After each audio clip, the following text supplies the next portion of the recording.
hope springs eternal. At least that's the latest feeling out of Brooklyn. KD says he envisions Kyrie will be a part of the team. But will Durant have an imprint on Kyrie's decision? Meanwhile, one executive says that trading Ben Simmons will cause a terrible precedent in the league. Should that idea influence the Sixers' next move? The sky shocked the WNBA world after an upset of the top-seeded Sun. We'll hear from hometown star Candace Parker and her emotional perspective on their historic run. And after another John Collins poster, we'll look at the greatest alley-oop posters in NBA history. It's time to take flight as The Jump starts now.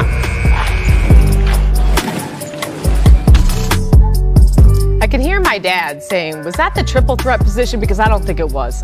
I'll just tell him that. Can't really catch a bounce pass in heels that well. NBA champion Kendrick Perkins and the host of the Low Post podcast, Zach Lowe, with us for the whole hour today. And gentlemen, like we have so many times lately, we begin in Brooklyn as the Nets have no further update on Kyrie's status. The vaccine mandates in New York prevent Kyrie from practicing or playing in Brooklyn if he stays unvaccinated, potentially costing him $380,000 per game over a 41-game home season.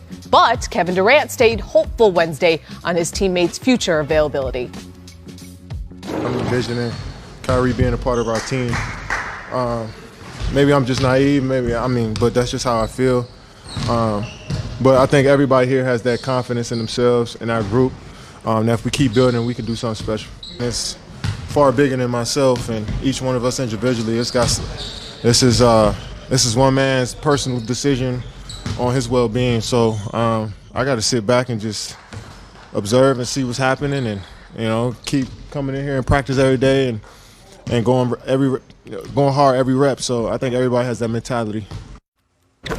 So Katie sounds hopeful, but Perk, when you listen to those comments, what do they tell you about the relationship between Katie and Kyrie right now? I mean, it's hard, but listening to not only Kevin Durant, but listening to Steve Nash when he was asked about the situation a few days ago, to me, it feels like some frustration is building up. And here's why, right?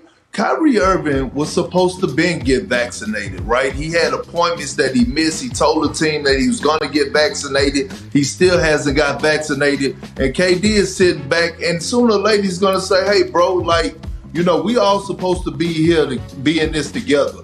I came to Brooklyn because of you. You came to Brooklyn because of me. We got James Harden here because we were supposed to be able to have one goal, and that's to win a championship. And also, it's messing up contract extensions. It was supposed to be Kevin Durant, Kyrie Irving, then James Harden. They were supposed to open night with everybody under contract and everything. So I'm looking at what Kevin Durant said yesterday, and to me, it sounds like it's some frustration that's building up. And KD is supposed to say, hey, you know what? I got to focus on the guys that's here.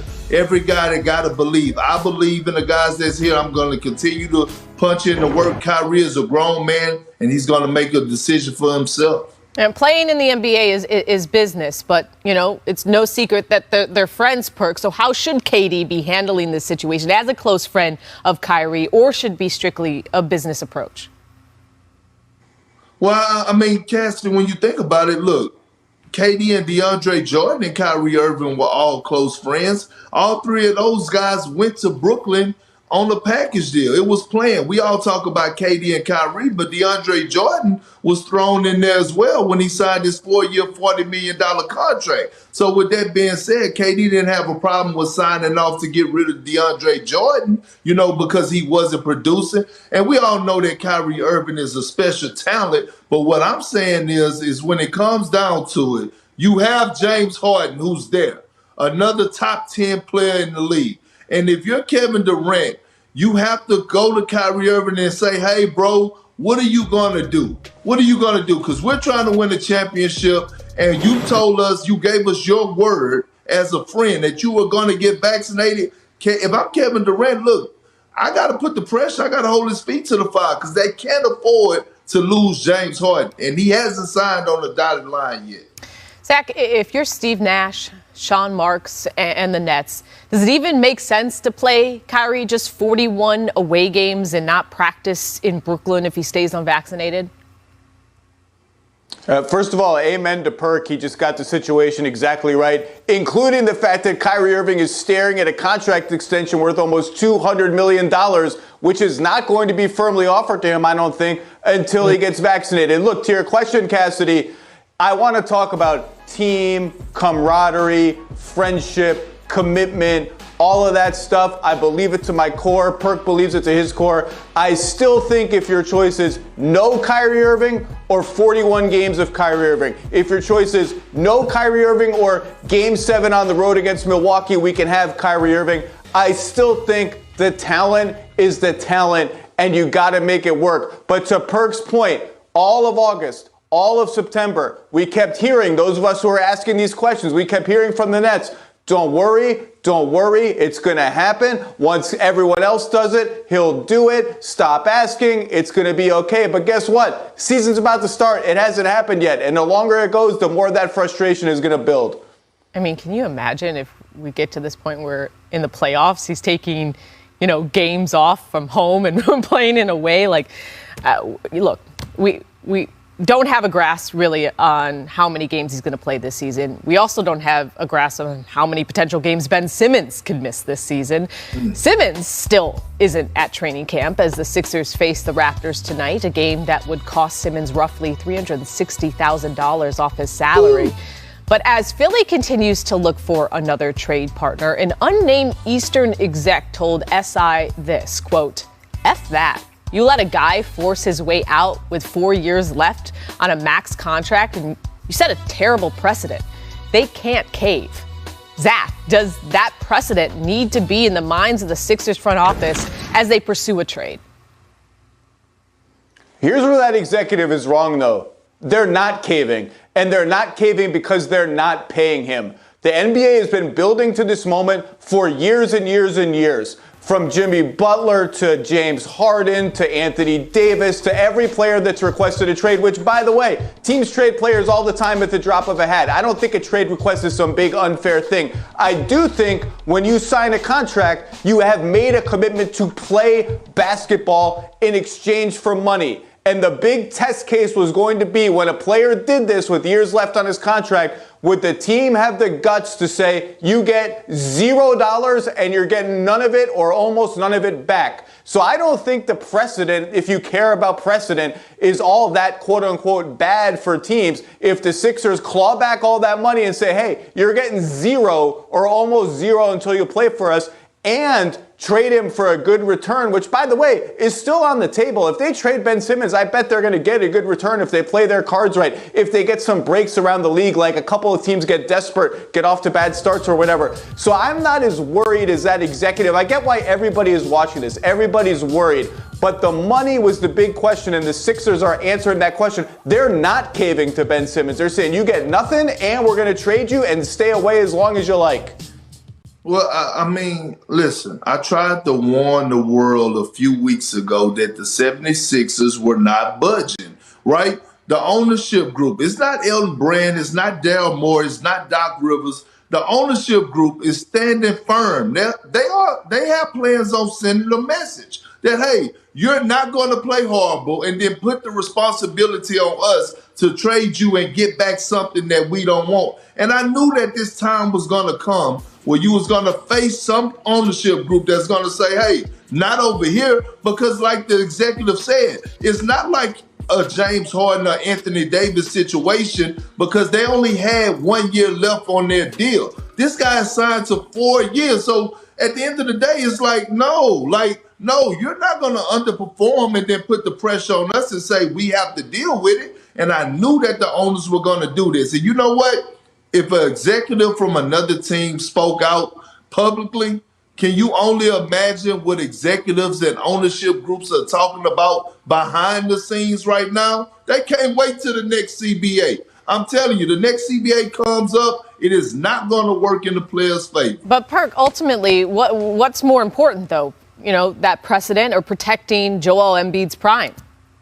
Well, I mean, look, Cassidy, Joel Embiid came out. When he spoke in his interview and he let loose, that let me further know that, hey, we're willing to move on. Like Joel Embiid said, he had to take that leadership role and speak up because the guys that he do have with him right now that is going to go to war with him, he has to make sure that they feel comfortable. So that goes to show me that, one, he's sticking up for his organization and he has the back of his teammates. And so to me, it's collectively. Joel wasn't just speaking up for Joel. He was speaking up for Philly in general.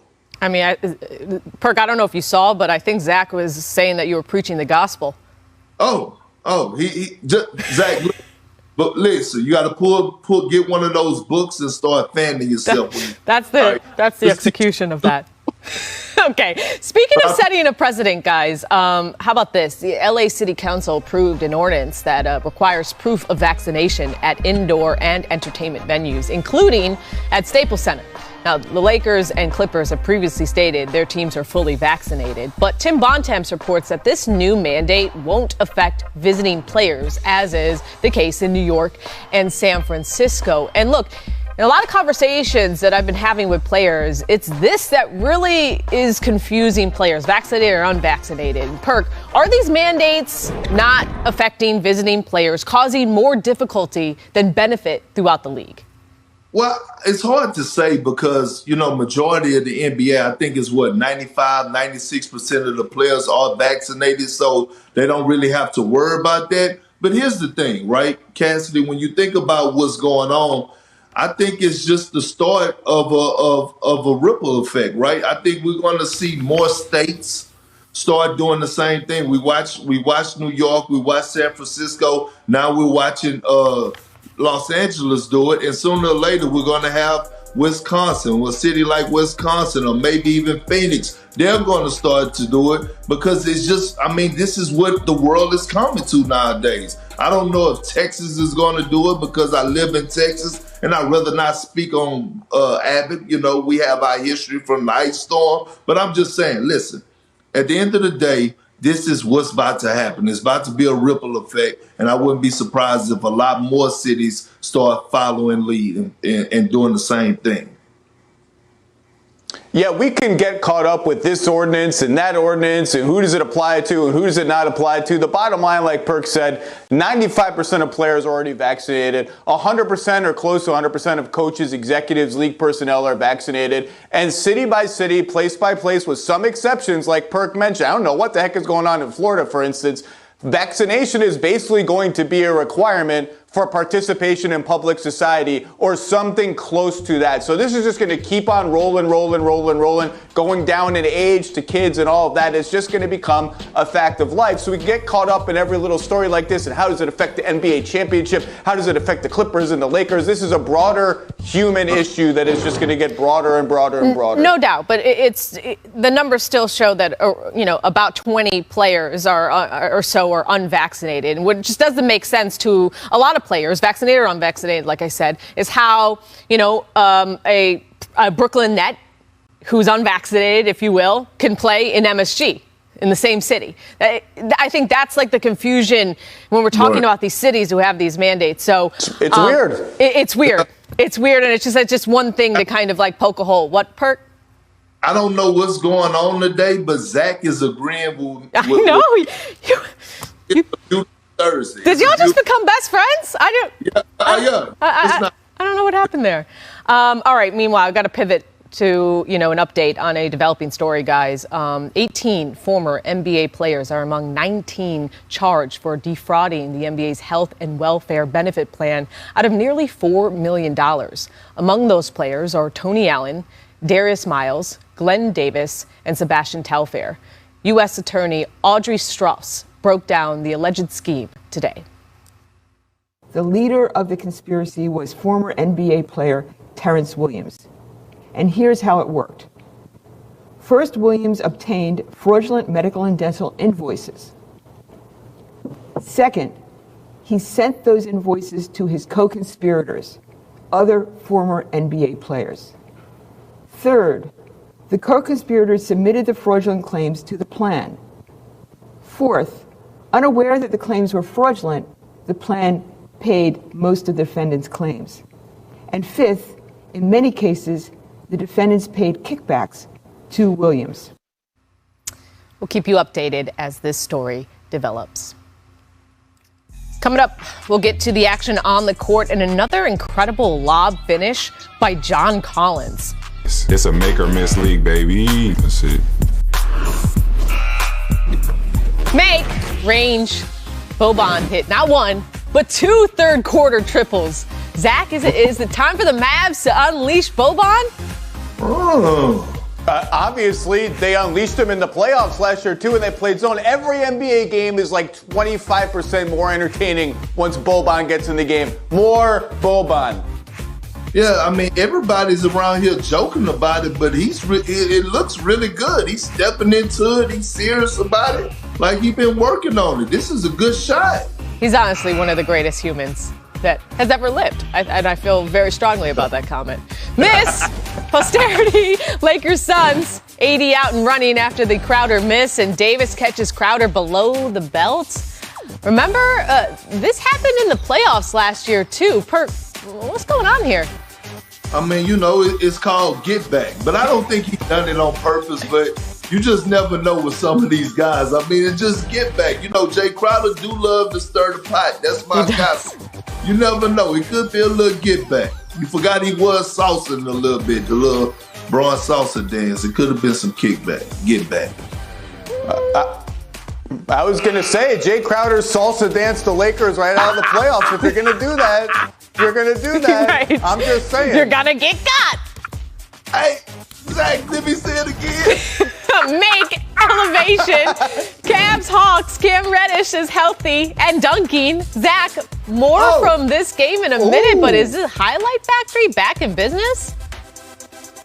Oh, the Hawks are legit. The Hawks are like 12 deep in good NBA players. Cam Reddish, we've barely seen him scratch the surface. It was a lost year for him. I can't wait to watch the Hawks. Anyone who thinks last year was a fluke, get ready to be proven wrong.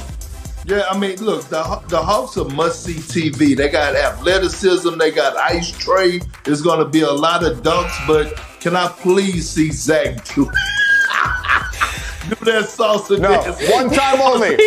One time only. I love how you guys are getting along today. Miss rim protection, staying in Atlanta. Look at John Collins, soar over Jared Allen. Oh! I mean, this isn't the first time he's called Allen either. You're talking about one of the league's best shot blockers, too. Perk, is Collins hunting him? Yeah, I mean, listen, Collins is so athletic, it's ridiculous, but I mean, this is not the last poster he's gonna have. I mean, that's what he do. He put guys in the basket. God bless America. I mean, that's a true poster too, Zach. Like, Yeah. there's a lot of people who say like any kind of dunk is a poster. This is the definition of a poster. And by the way, credit Jared Allen. He's never afraid to get put on a poster. He'll go right after the next shot at the rim. He's not afraid. He does not make business decisions. But also is why he's one of the best shot blockers, because he takes that chance. Risk reward. This one was just too good, so we had to honor it by running it back to the best alley-oop posterizations ever. We start in 2009. Iggy on Yao. Oh. What do we think about that, Perk? On Yao. I mean, any time. Y'all, God bless his heart. He got caught on so many posters, but anytime you able to dunk on a 7'6" guy, you got your. Yeah. Make way for rookie MJ, 1984. This is just a thing of beauty.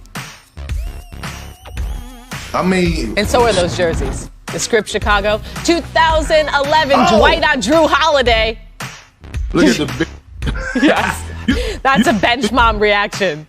Do you know how mad we would have been, like if a guy would have celebrated or made a reaction like that? But bigs dunking on little guys don't count. This one. Don't do that. Don't do that to Jason Terry. Don't do that. Yeah, I mean, that was wrong, man. He get back on defense, and Norris Cole just... Braun is out of line for that. And that's what, like, memes that were... was some 2011... That was some 2011 finals angst coming out right there. And then number one, DeAndre Jordan. Says night-night to Brandon Knight. That face, That's one of the best, NBA memes out there. I think we need to get that back in the rotation. I don't see that as much on my timeline. Like that look. Made an emphasis to cock it back. Like he didn't even have to cock it back the way he did. That's just wrong. It is wrong. Zach, I think that face. I think he felt a little guilty. I think he was like, "Oh, that hurt him. That's sorry." I do not think he felt guilty at all. That was like, I did that to him. All right, coming up on the jump. How about the Chicago Sky? They're headed to the WNBA Finals. We've got the breakdown of their big Game 4 win over the Sun. Keep it locked right here. You're watching The Jump. Chicago Sky are headed to the WNBA Finals. The Sky eliminated the top-seeded Sun 79-69 behind 19 from Courtney Vandersloot and 17-9-7 from Candace Parker. Parker explained post-game about what it meant to her to advance in her home city. It means so much. I mean, looking up in the stands and seeing familiar faces, and I grew up playing in front of these people, and it really is emotional. I mean, I know we're not done yet. We don't want it to be done yet, but you sometimes have to stop and think and really, really appreciate this moment. I mean, this team is special. We've battled through adversity. We've believed in each other. I want to always bring honor to Pat. In these moments, I always remember her. Not fun fact, I played against Candace Parker in high school. We did not win. The Sky, though, they won, and they're just the third team in WNBA history where a team that finished 500 or worse reached the finals. Coincidentally, when they made the finals in 2014, they were also below 500. No squad has ever won the championship as a 500 or below team. In the other semifinal, the Aces forced a deciding fifth game after beating the Mercury 93-76 behind a 24-0 run in the third quarter. Chelsea Gray led all scores with 22 and described the fight of her squad postgame. This is a win or go home moment, and we just had to play it to the end, and I'm so proud of this team and our fight each and every quarter. We're not ready to go home yet. We're not ready to pack. Bill said it's a 200-minute series. That's why they invented series for playoffs, man. That was just the message coming in to this game and at halftime. What's your confidence right now, knowing you just forced a Game 5 at home in Vegas? We back home with the best fans, so I'm excited, man. And it all comes down to this tomorrow night. Win or go home. Game 5 in the WNBA playoff semis. Mercury versus Aces. Winner faces the Sky in the WNBA Finals. 9 Eastern, 6 Pacific on the ESPN 2 and the app. Now, as we welcome back Zach and Perk. Zach, we went through your top NBA tiers yesterday. You have a great article on ESPN Plus right now. But now it's time to look at the teams that may think they are contenders, but could actually be at risk for the play-in, starting in the East. Zach, the 4 teams you picked at risk of worrying about a play-in are the Hawks, Celtics, 76ers, and the Heat. Now, which team do you feel is most in danger, Zach? So those 4 with Brooklyn and Milwaukee enter as the top 6 in the East, but most in danger. This might be a controversial decision. This might surprise you. I'm going to go with the team whose second best player hasn't shown up to training camp and wants to get traded, and that's the Philadelphia 76ers. Until we see how the Ben Simmons situation resolves itself, yeah, they've still got Danny Green and Seth Curry, and Tyrese Maxey was ready for the moment against the Hawks in the playoffs and all that. But if you go from Ben Simmons to a 0 on a roster spot like that, that's a big, big drop-off. So I think the Sixers of those 4 are at most risk right now until we see how that Simmons situation is resolved. No, I agree with you, Zach, and it's just that type of Thursday. It ain't Holy Thursday, but it's something similar to it. And I'm agreeing with you. Like, you can't lose Ben Simmons in the way that the Miami Heat has got better right in this offseason on paper. You look at the Atlanta Hawks, they're going to continue to get better. And even the Boston Celtics got better. I think they flying under the radar. So the team that's in danger for the play-in, I'm actually going with you, and that's the 76ers. Now, look, I will say this. I went out on a limb, and I still have them as my MVP of the saying that they are not going to be in the playoff hunt. But if I had to pick out of those 4, I got to go with the 76ers because of the Ben Simmons situation. All right, I don't know why I have a feeling you guys are going to disagree on the West, so let's look out there and focus on the Nuggets and reigning MVP Nikola Jokic, the Clippers without Kawhi for the foreseeable future, and the Warriors waiting on Klay to return. Perk, we'll start with you. Which of those three teams are most at risk for the play-in? You know what? I would go with the Clippers. Look, the Warriors and Nuggets are making the playoffs. And the Clippers are making the playoffs. One thing I will not do is doubt Ty Lue. I just want to know, why is the Dallas Mavericks not up there? This is a team that was straddling the fence last year, the Dallas Mavericks. And they brought back the same team. We have yet to really see if Porzingis and Luka could fit when it matters the most. So when I'm looking at those teams, the Clippers, the Warriors, and the Nuggets, they're going to make the playoffs. The Mavericks are who I'm concerned about. Zach?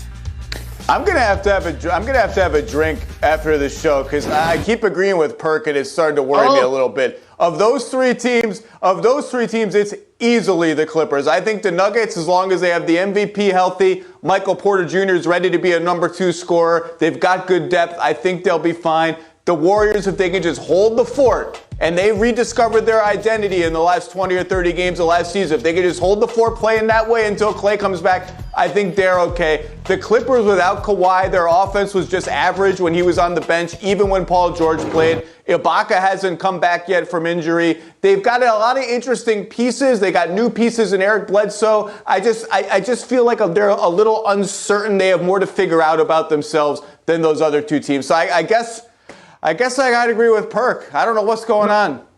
I mean, No, Zach. You didn't agree with me because I didn't pick either one of them. I picked the Dallas Mavericks. Look, we're underestimating the Clippers, right? Well, what we saw out of Paul George last year, he thrives at his best when he's the number 1 option. And then we saw Reggie Jackson, right, started to look like the Reggie Jackson that we thought he was going to look like in Detroit. And we heard what he said, the Clippers, they saved my career, right? We know that Marcus Morris is a guy that is capable of averaging 18 to 20 points on high percentage. And Nicholas Batum has found his niche as well. And we already know what